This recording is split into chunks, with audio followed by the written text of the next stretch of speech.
Yo, what up? What up? It's your boy Phathom. You watching the iLLest lines, and tune in.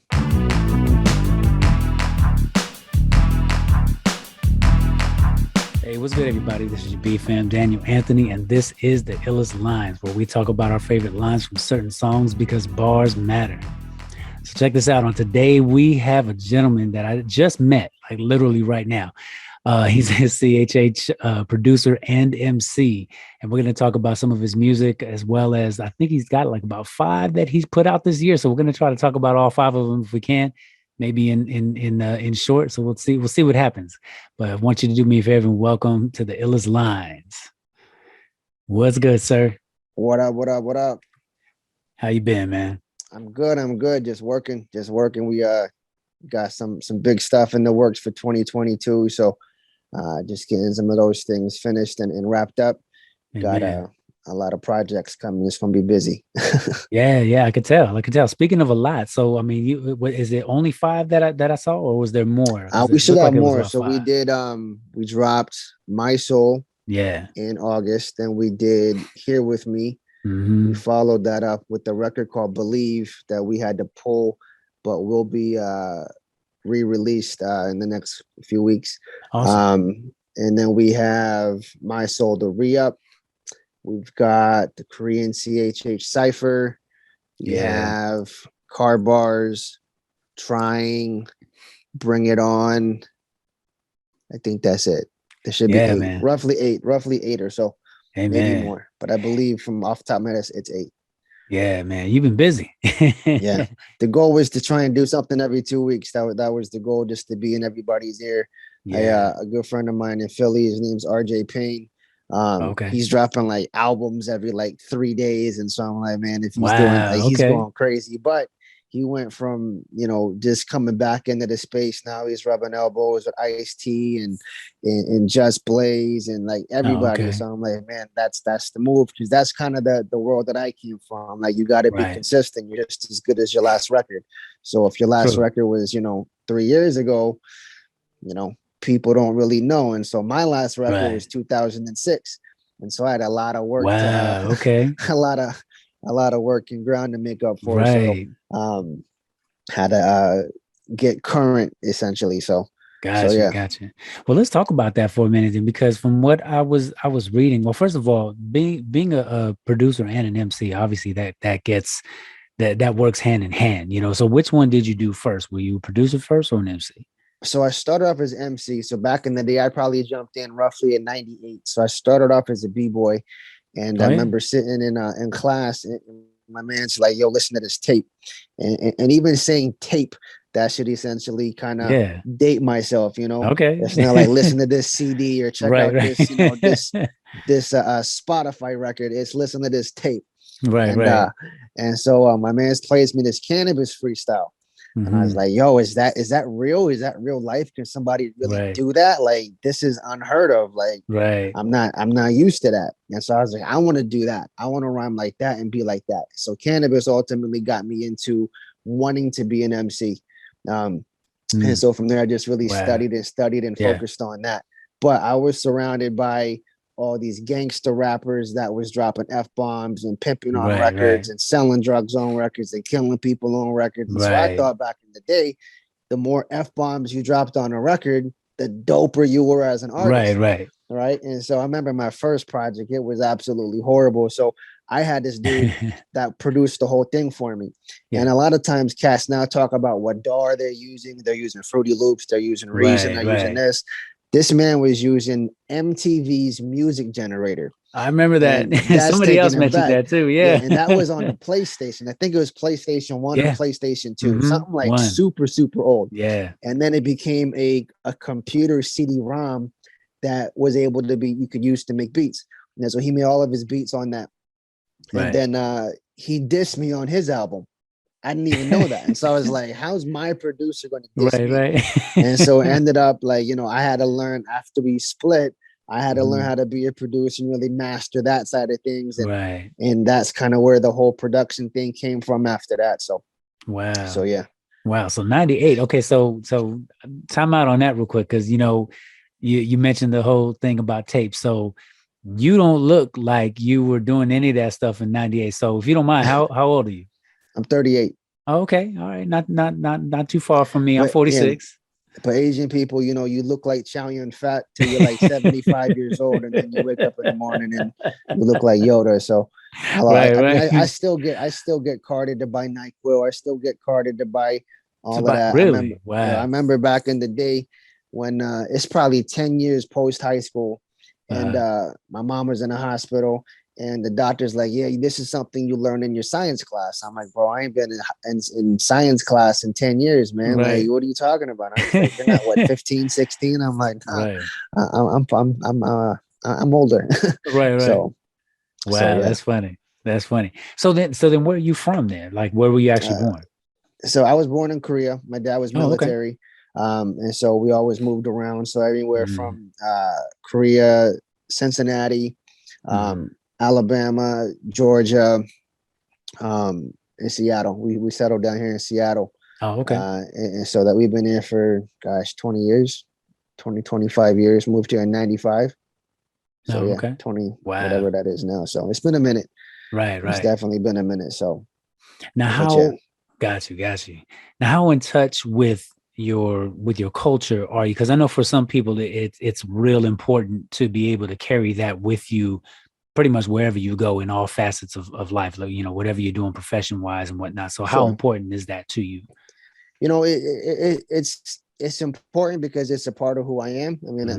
that's my family. That's who I am. Right. But um, I like to say that I'm all inclusive to everybody. I don't try and just say, hey, I'm only going to rock with my people and it's my people and nothing and yada. I Right. rock with everybody. I definitely want to support the culture and push that and do Mhm. that. But then I don't want to get labeled as, hey, you're a K-pop artist, Right. because I'm the Yeah, we don't furthest want from that. K-pop. But I mean, I got a lot of friends in that space. Right, There's a right. dude named Jay Park. He's from Seattle. He's a pretty cool cat. There's another Korean rapper named Snacky Chan from New York. He's Snacky absolutely Chan, really? insane. Okay. Snacky Chan is super dope. And these are all Korean rappers. Right, right. Drunken Tiger. There's a group named Far East Movement. Everybody was big Oh onto yeah? them back in the day. They Nice. actually opened for me at a show in Seattle at one point. And so I had a lot of cool connects that way.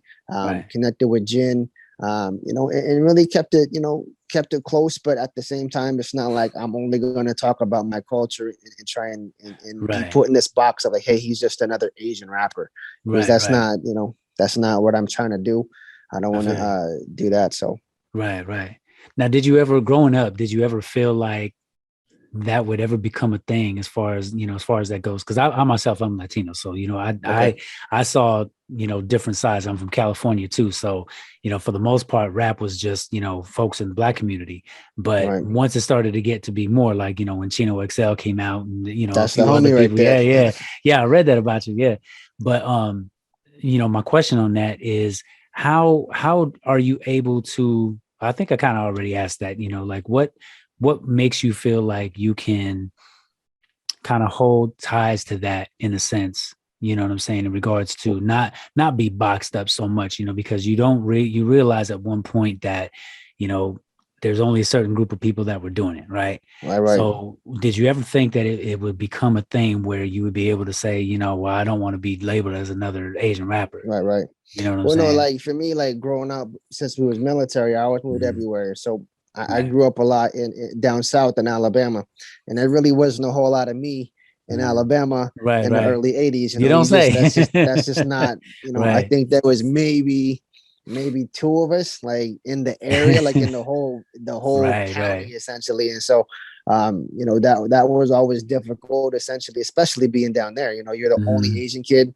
in your entire school. Like, Right, the right, food you eat, everybody makes fun of and looks at right, that. And so what you see on TV on these comedy shows, the fresh off the boats and stuff with William Park, like right, right. that's real. Like that was Yeah. legit. That really happened. And so I never really was accustomed to hip hop until later in life, because I grew up in a Christian home, and so everything I Oh, listened to okay. was worship music. I was Right, growing up right. on Dallas Holmes and Sandy Patty Oh, and okay. Wayne Watson and all the Uh, old stuff. Like my first concert was a Carmen concert, And then it was a Wow. Dallas Holmes, a Phil Driscoll, Sandy Patty. Like it was all old school worship music. And then I heard the End Time Warriors way back in that like late 80s. And I was like, oh, this is cool. And then I kind of got introduced to hip hop because when we moved to Korea, that we had to go to a military base, and there's a lot of different cultures and ethnicities there. So all the friends there was like, yo, listen to this Snoop Dogg record. And again, you're from a Christian private school, essentially. I'm like, yo, I can't look at that because look at the cover. You got this guy with this dog and he's going after this girl. I can't do that. That's wrong. I need to listen to this For Him record or this Petra album. You know? Yeah. And so that's kind of where I got introduced to hip hop or just rap in general. And then kind of coming over to Seattle, it was a little bit more diverse, but the school I went to was still very predominantly white. There wasn't a whole lot of, again, not a whole lot of me. You could count us all on one hand, essentially. Right. And so the B-boy scene really made sense because all the Asian people, if you were Asian, you had the long bangs in the front, you had the blonde tips, you drove the Civic or the Accord, you had an Integra, and you either did graffiti or you could break dance. That was it. You anything outside, or you did martial arts, and I did that too. And so outside of that, like you had to be a b-boy, and you rocked the tribal gear. You had all of that stuff. And being the only Asian rapper in our school, you kind of had to be dope. You couldn't be like everybody else because there's so many Asian rappers, and they legit sound Asian on records. And you're like, that's not a good look, bro. Like, I hate to say it, but there's a lot of Asian rappers that shouldn't be rappers, and they got that fresh off the boat, that super thick accent. I'm like, bro, you can't even say your R's, bro. Like, you can't say words. Oh man, like, you can't enunciate English properly. Right. You probably shouldn't be doing that, you know. And so I ain't trying to be racist, but it's, you know, it is what it is. Like if you can't speak English, you shouldn't do it. Until you learn it. So but that's just that. And then so like I said, being in the b-boy scene, transitioning over to an MC, you kind of you had to be dope. You couldn't do anything less because everybody around you was either a black dude, a Hispanic dude, or you had maybe a couple white guys that were super crazy, but you had to be dope. And I remember doing every MC battle on the West Coast you possibly could, and just trying to build that name. And there was no other Asian rappers. There was one other dude. I think he was Filipino, but outside of that, it just didn't exist. And so you kind of had to step up and become something that you weren't ready for, essentially. Right. Yeah, and I'll admit, MC Jin was the first one that I saw when I first saw him on the 106 in Park. Yep, Freestyle Friday. Blew my mind. Blew my mind. Same thing with do that. Yeah, same thing with Dayton. Same thing with there's a few people that are Sublime Fury. You know what I mean? But yeah, I mean that really kind of blew the door open for a lot of people during that time because I mean hip hop is such a massive culture. Yeah, that was the move. Like if you wanted to be an MC, it wasn't just a matter of selling CDs at the back of your car. Like you had to prove. Like I remember there was a dude named Icon the Mike King. One of the dopest battle rappers I've ever heard of, and we're going like back to like late 90s, early 2000s, and like dude was just a monster. Like there were so many of those kind of rappers, and it wasn't like it is now. Like now you go to an MC battle, they got the whole premeditated 16 or the 32 or whatever, because they can study you, they can go on Wikipedia and find out who you are. Exactly. Every single thing. Back in the day, you didn't have that. It's like, yo, this man's rocking a black hat. I'm gonna come. That's how it was. You had to look at the person, then you had to go. And that's the era that I came from, where it actually was a freestyle battle. Now it's like, man, you guys are claiming it's freestyling, but you just spitting the written that you wrote. Right. Exactly. So speaking of the written, I remember Cannabis was on one of those, and he kind of it was one of his worst moments, I think, but you could tell that with him it was all about not only getting heard, but all about making sure that it was correct. Even though he had his notepad with him, he wanted to make sure he got everything correct the way he wanted to spit it. And he was kind of always that way. I remember seeing old videos of him. Yeah, and he would kind of be the same way. You go in there and you put so much into something. Yeah. Crafting this verse and putting this together, you want it to be heard, regardless of whatever, and so I don't discredit him for that. I think you put the time in. You want to let everyone see what you actually did. Like, you build a house, you're not going to be like, hey, just look at the door. Sorry if I don't have the key. You want to see, look at the whole thing. We'll break in the window or do something just to get in so you can see the whole thing.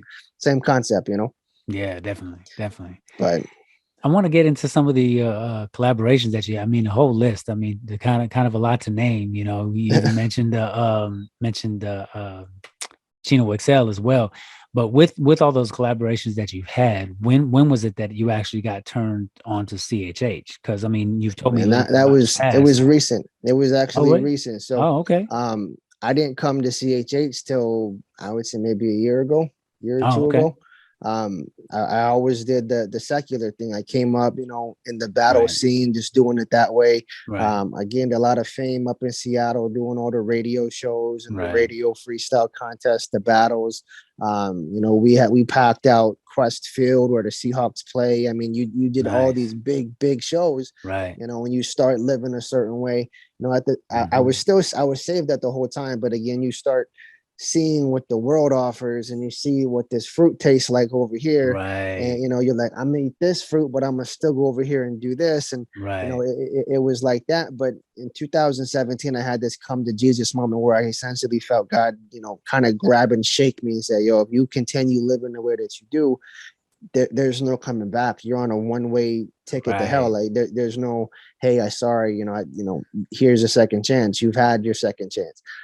So I watched this video, and this guy dies and he goes to heaven, and he's standing before judgment, and there's a lady in front of him, and God goes to her and says, one of your social media posts caused 2,000 people to from me.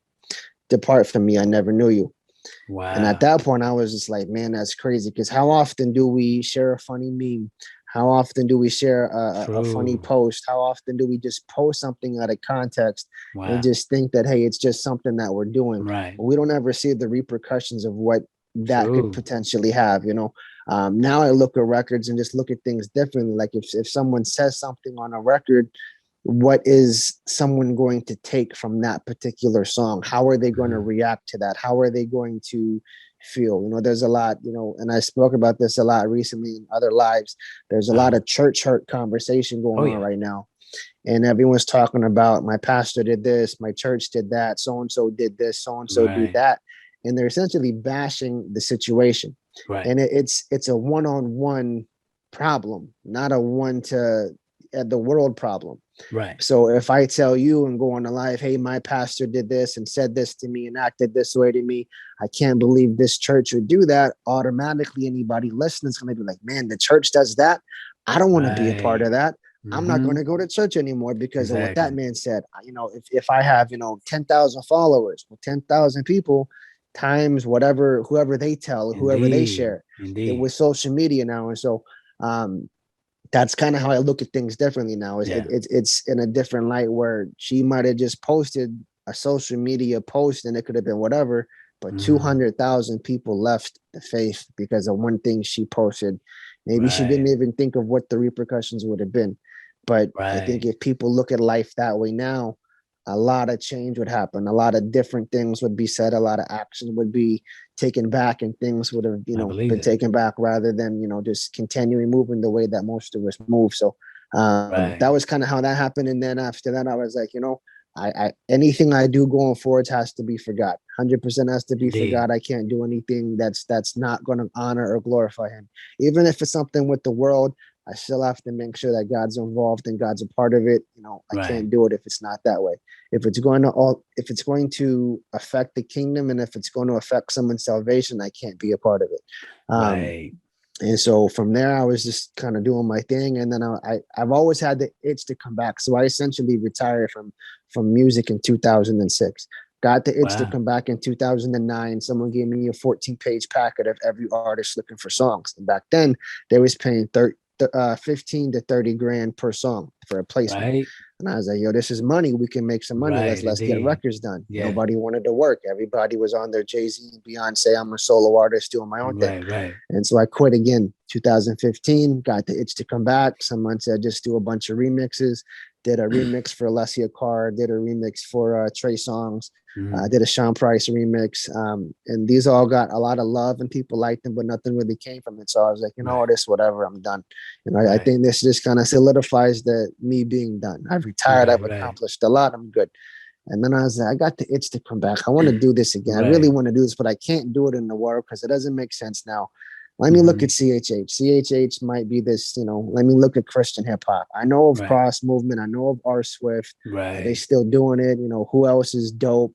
And then I found Dayton's CHH Ain't Dead. And I was like, oh my goodness, these guys can rhyme. Like these guys are just as good as the Cannabises, the Chino XLs, the J. Coles. They can hold their own. They're just as dope. And then I got turned on to Dayton, to Bumps, to Selah, to Seven, to the whole Menace camp, to the whole GOM camp. There's so many dope MCs. And then getting it, kind of digging deeper, finding people like Rocka and Pastor Charles, Monster Tarver. I mean, you can go on for days. DOA. I mean, there's so many dope MCs. But when you look at the big pool and the pond of all the artists, that dope MC section is very, very small. And so I was like, man, let me jump in here. I'm gonna come in as a producer. It's not about me anymore. I don't want to try and push me because that can essentially build an ego.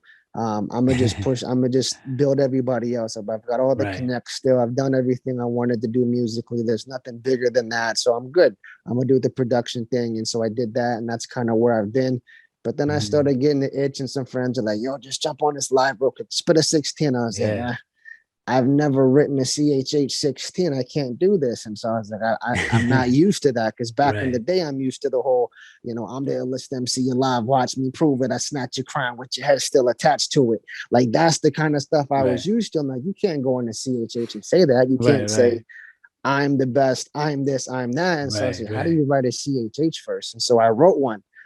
And I was like, yo, Dayton, can you listen to this verse? Because this is literally my first ever CHH verse. And he's like, yo, man, you still got it, kid. You still got it. And so I was like, all right. And so I kind of went from one verse to 2 to 5 to 10 to, I got enough in the index now. If somebody needs one, I got something sitting there for something. So, so that's kind of where everything went. And I was like, I'll just jump on everybody's live and I'll spit, but I'm not going to put anything out about me because it was skewed. I had the mentality where I was still thinking like, man, I got to have the hottest 16. I got to be the dopest MC on the record. Nobody's going to outshine me. And I feel God saying like, at the end of the day, what's the point? Like, why? Like, and I didn't hear an audible sound, but I felt very strong. And I was like, yo, you're right. I'm sorry. He's like, if you have the hottest 16, you become an idol.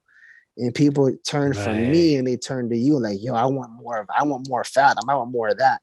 Let me get another hit of Phathom rather than let me draw closer to God. They want to hear more of the rhyme rather than they want to hear more of the ministry.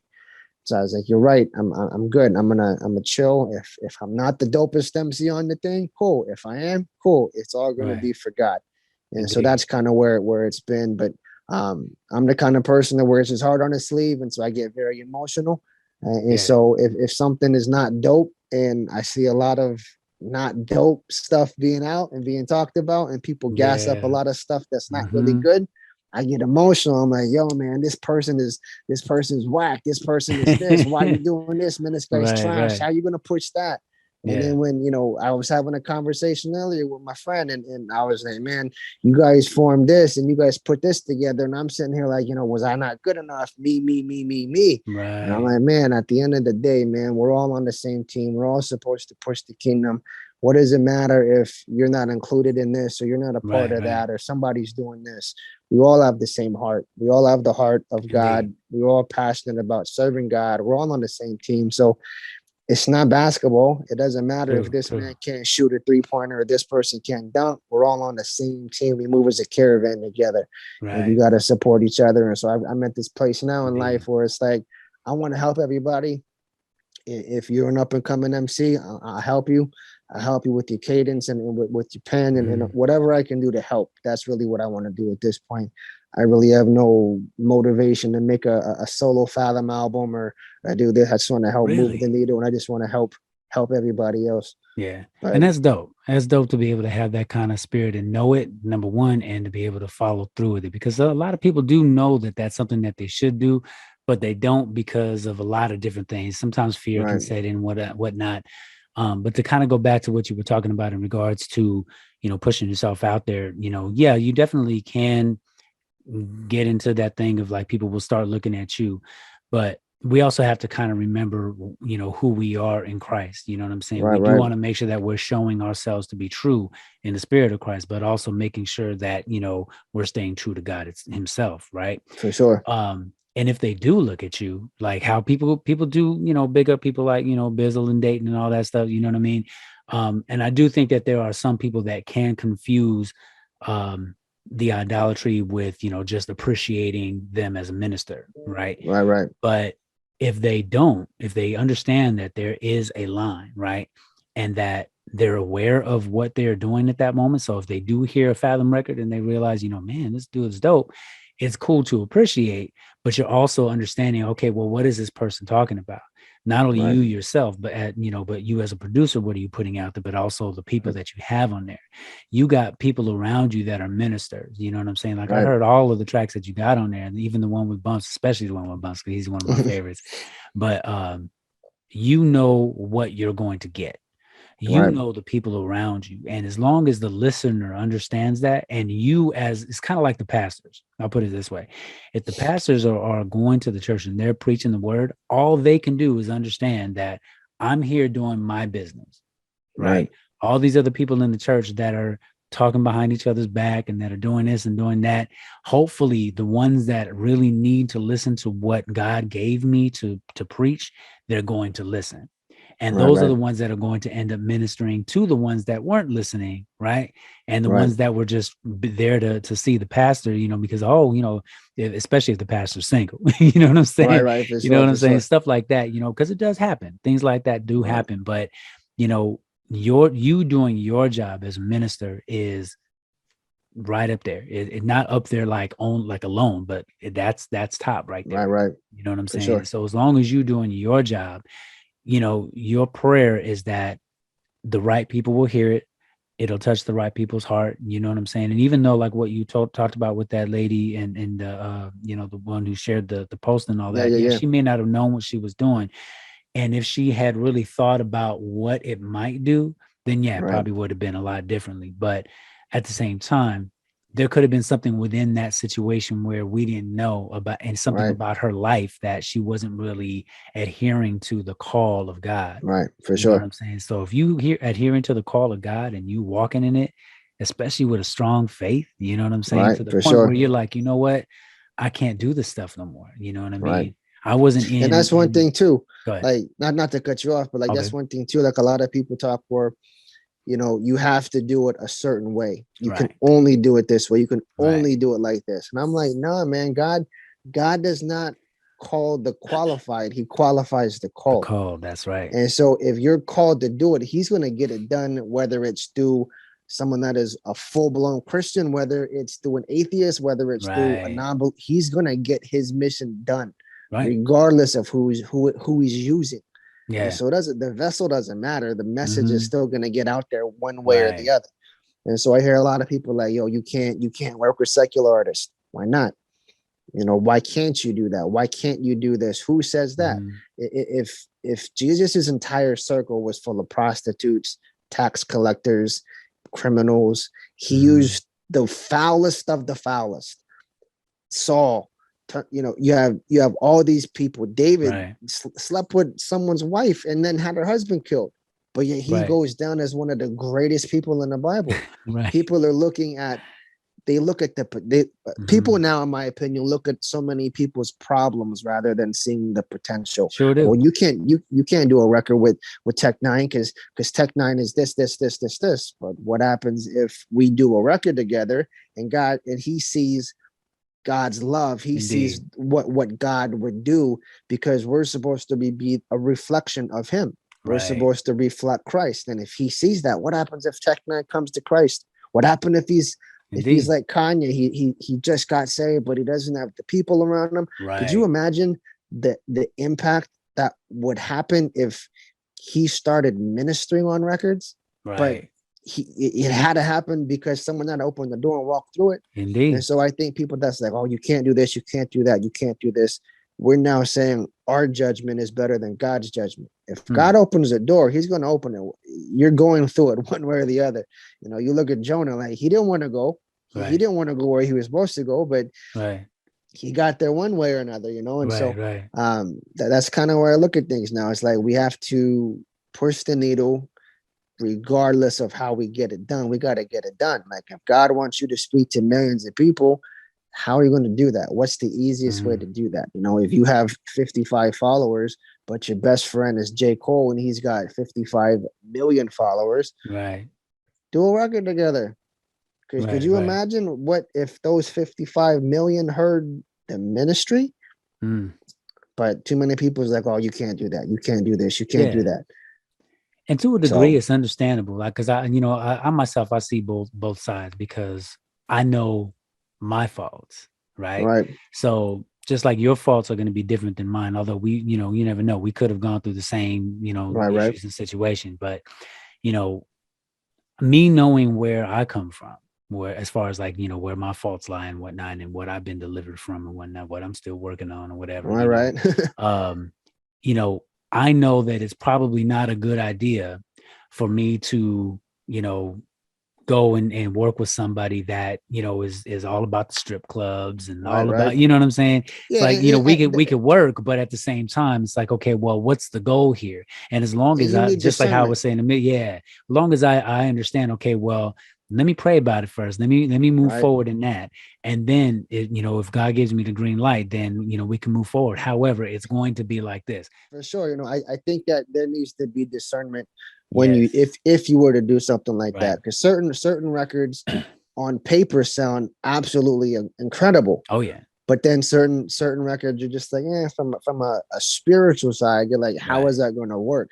Like if I was like, I'm gonna do a record with Uncle Luke from 2 Live Crew, that's probably not the best collab that we should be pushing out, because that's not there, And so people was like, yo, you should do a record with this person and this person. I'm like, yo, I would love to do a record with that person, but here's the reason why I wouldn't do a record with that person, based on X, Y, and Z. There's a MC, a secular MC that I came up listening to, loved them, and always wanted to do a record together. But then I found out that his recent album, his hit single was called 666. Wow. And I was like, yo, man, I can't believe he would do that, bro. Why would why would that even come out? And then some of the other songs, I'm like, man, that's a huge blow to the heart. But God comes first, and so unfortunately, I gotta cut that one off. And so there's certain records and certain people that you're just like, it's from a stylistic standpoint, it'd be dope. From a spiritual standpoint, it just wouldn't make sense. It just wouldn't work. How are you going to talk about God? How am I going to have, like, for example, let's just say Rakim. Put Rakim on a record. Rakim would be insane on a record because he's just a monster MC. Sure is. Rakim, Allah. How are you going to talk about Jesus when he's not that's something he's not there with? And so I think he's the GOAT. But if you were to do a Christian hip hop record, it doesn't really make sense, And so there's just a lot of stuff that goes into that. It's not just let's just do a record with anybody. That's not the case at all.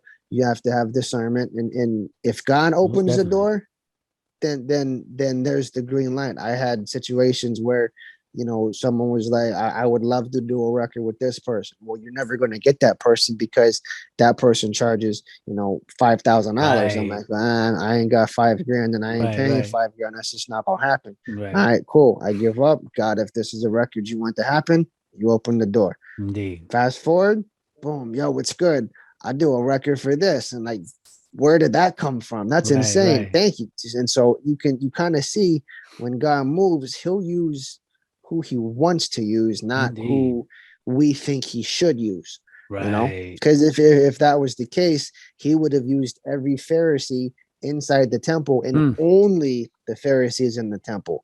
He Right. would have never used Saul. He would have never used any of the people that he did. You wouldn't have the Indeed. biggest prostitute in town being around him, because that's not what should have happened. But God's Right. going to use whoever he wants in any way he wants to make that needle move. And I think a lot of people kind of get in this misconception, like we think we should do it this way, and we think this, and we think that. I read a book one time where someone was saying that when we can't forgive others, we essentially put our forgiveness above God, and we start saying that we're bigger and better than God. True. Because we ask God for forgiveness all the time, but if we can't forgive Bobby, why should God forgive us? We're saying we're bigger and better, Indeed. and we're a bigger God than what God is. And so that's kind of Yeah. where my mindset is with a lot of different things. So Indeed, indeed, and all that makes perfect sense. And I think that somebody needs to hear exactly what you just said, because I know there's a lot of people that are like, nope, never will, never have, never going to right, happen, never going to get it, and 100%. that's fine and cool if that's what God is leading you to do. Because I know some God's going to charge you to do something a different way. He's going to charge me to do something. So 100%. it could be for you, could be for me, never know. Right, But as long as we're following what God has purpose for us, and as right, long as we're seeking 100%. God in that, you know what I'm saying? Because a lot of times people will do stuff, and even myself included, I did it before, where I move forward and stuff without asking God, without praying about it and stuff. Because Right, sometimes you can get kind of lax in the whole situation of having that relationship with God, to where you feel like, well, as long as I'm doing this and I know that I'm ministering, or I know that I'm praising God, I'm still giving God the right. glory. Why do I have to pray? It's like, because you still need to seek God first. And here's a funny thing too, because I did that. I did the same thing, and I wanted to move in a direction and get this person on a record, and I was pushing and pushing Right, and right. pushing and pushing. It just wasn't happening. No matter Man, what I did, no matter how right. hard I pushed, and no matter what I threw at it, it was not happening. And it's like you're pushing this boulder that's not moving. Right. No matter how strong, no matter how close I am to this person, the record was just not happening. And the Wow. one that was impossible to me, that was never going to happen, it's just like, don't walk through that door, walk through that one, because Right. this is the one I'm opening for you. Mhm. And so that's kind of how I look at things now. It's like, you might want something really, really, really bad, Right. but it's all in God's timing. And most of the time, God's timing doesn't align with our timing. And we get Exactly. frustrated with that Oh often, yeah. because we're like, oh, no, it needs to happen now. It happens now, happens now.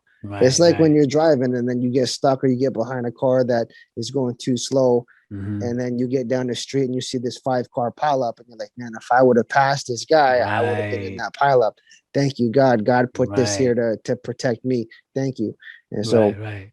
May have rather than made you mad for a complaining, minute. right, for sure, for Right, sure. right.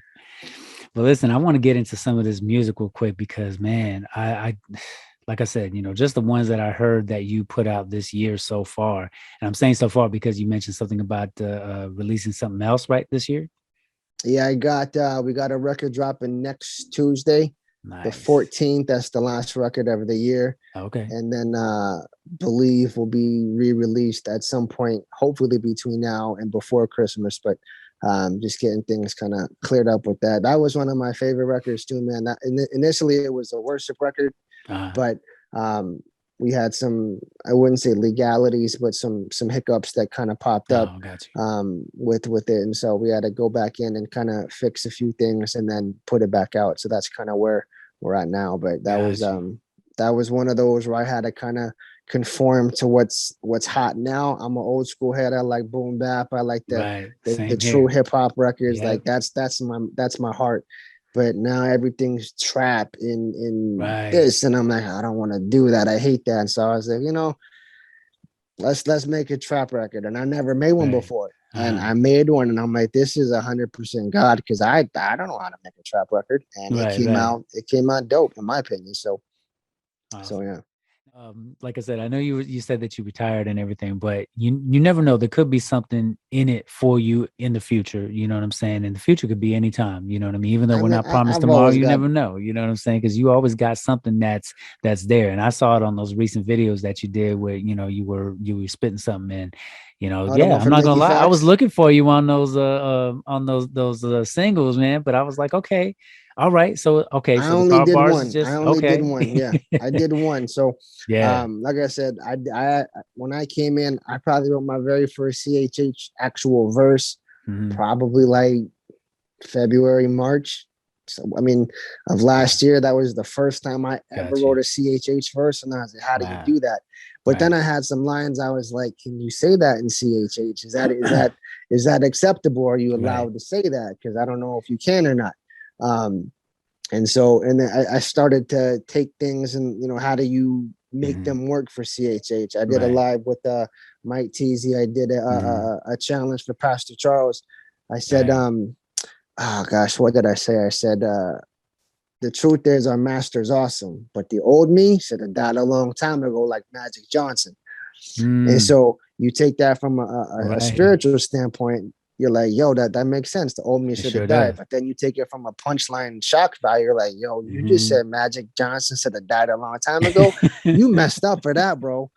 But It's that's like, kind of but was it true though? You know what I right. mean? Because what Right. did we expect when it happened and when it was put Right. out? You know? But again, if I think the context of how things come out make Right. is very important. If you're out there Oh, it talking is. like I'm the dopest MC, I'm the illest, I'm the greatest, I'm like, Man. a lot of people do that. I see a lot of people saying, if you mention bars, you better throw my name into that. At the end of the day, who cares, bro? Like Right. that's the one thing I see a lot of cats talking like LeBron saying I'm the GOAT. You can't give yourself a title like everybody else gives you that title. Sure do. If you should be mentioned Man, in right. bars, everybody else will mention you when it comes to that. Right. Don't get mad if you're not mentioned in that Don't seek for it. conversation, Yeah. right? Most definitely. So Yeah, man. But last one I want to talk about real quick is the one that you did with and DYP. I really need to get him on. I've been trying he's for the dope. past few months. But yes, he really is. And I reached out to Byron Wu too. But man, that record right there. How did you guys get that one? Not well, yeah. How did you guys get that one For rolling? And when sure. did that idea come about? I see you, talk to him. Hey, yo, my brothers is on fire for the Lord, that's why we spitting hot.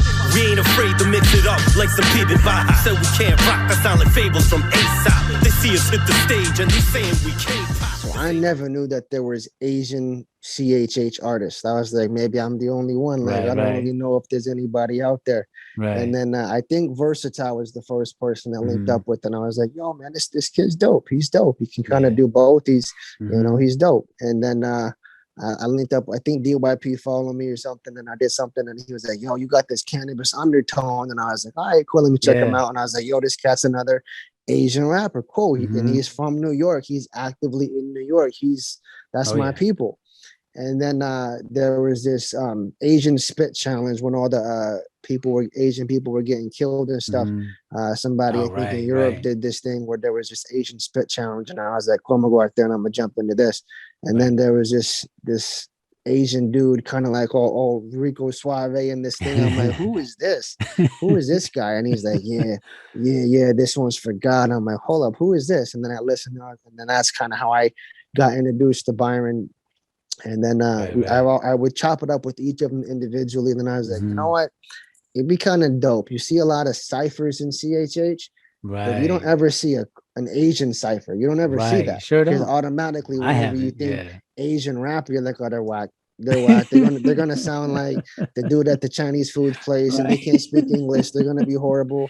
Right, Broken right. English is gonna be nothing but accents. Nah, I ain't trying to hear that. Oh And I man, was like, right. these cats, cool, they got it. And so Yeah. we did that. And initially the fourth verse was supposed to be somebody else. I reached Uh-huh. out to this person, and then I kept getting the runaround from the Mhm. manager, and they was like, yeah, they're too busy. But then I would see him doing a show, and then I Right, would see right. a new song come out, and I was like, yo, if you don't want to do the record, just say you don't want to do the record. Right, right. It's not that serious. And there was another person that wanted after that, but I could never get a DM to come back. So I was Mm. like, you know what? I'll do it. I'm gonna do it secretively where they don't know. They think it's just gonna be them three, and I'll produce it. Right. I'll jump on this fourth verse and just kind of come out like, yo, I thought I was gonna be quiet. Boom. And I was like, I'll kind of close it and finish it out. And so yeah, man, that's kind of how that came to be. And you did. So I want to ask questions specifically about that song. So what was your favorite line from that song? It could be from you or from anyone else. I mean, I liked my verse, but of course, why wouldn't we? DYP said, we ain't afraid to mix it up like some bibimbap. And so that's a Korean dish. It's essentially rice and it's covered in like kimchi and all kinds of different spices and things. And the way that you make it is you have to mix it up. Oh, okay. And so I was like, that's dope. And then he said in the beginning of his verse, something like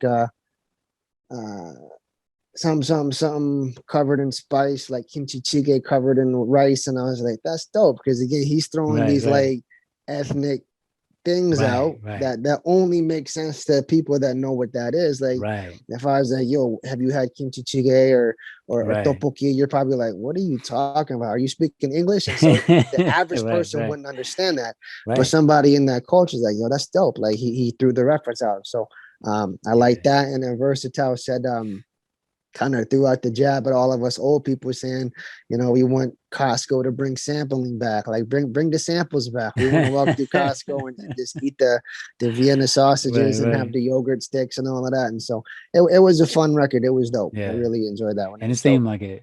And you know, one thing I got to tell you about your production, man, it's very dramatic. Like I love the, like, I'm the type of person, I want to sit here with these on right here. And I want to hear the sounds come from everywhere. And that's exactly what I felt with every track that I was listening to. I'm like, man, like I felt like I'm in a movie. And that's like always been my vibe. Oh, yeah. That's been my vibe, is just to create. What I try and do with music is create a movie within a movie. Yeah.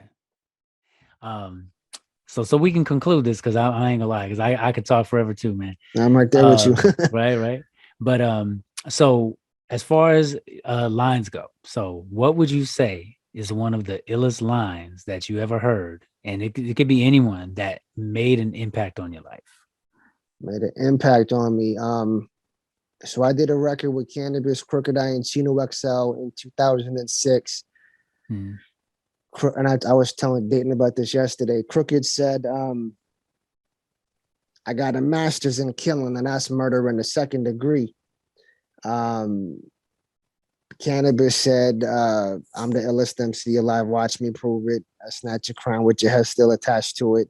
I mean, I could recite every single Cannabis verse. Pretty much any Cannabis line has impacted and influenced me. I mean, there's so many. I guess it's almost I don't give a what none of y'all people say. Because anything they can't penetrate ricochets rhyming with me on a record, you might as well as died and went to hell instead of heaven, because my rhyme weapon is like a medieval torture method. And then when he said, don't even talk about guns, the only 9 you got's a $5 bill and 4 ones. Like Cannabis, every line that Cannabis has said has literally been the illest line for me. I can't put just one. Like there's too many. Like we could have a whole Rolodex of Cannabis lines, and those are the illest lines for me all day. Indeed. But so hopefully that people can start researching that and seeing those lines. I got a couple that are in the clip that I got waiting to drop. So we'll have some lines coming soon. Definitely. Can't wait to hear that, man. And can't wait to hear the upcoming. When did you say was coming out? The next one is called it's called Stay the Same. That's gonna drop next on the 14th. I drop on Tuesdays. I'm an old school head. Back in the day, we all dropped on Tuesday. So I'm gonna drop on Tuesday. I'm not gonna be stuck on this Friday joint. I did a Friday release, and I'm like, I'm not gonna do that. It's gonna be Tuesday. So every Tuesday, if I drop a record outside of a Tuesday, that's not me. So I drop on Tuesdays. Every Tuesday is me. Every other Tuesday essentially is me. And tell me the name of the record again.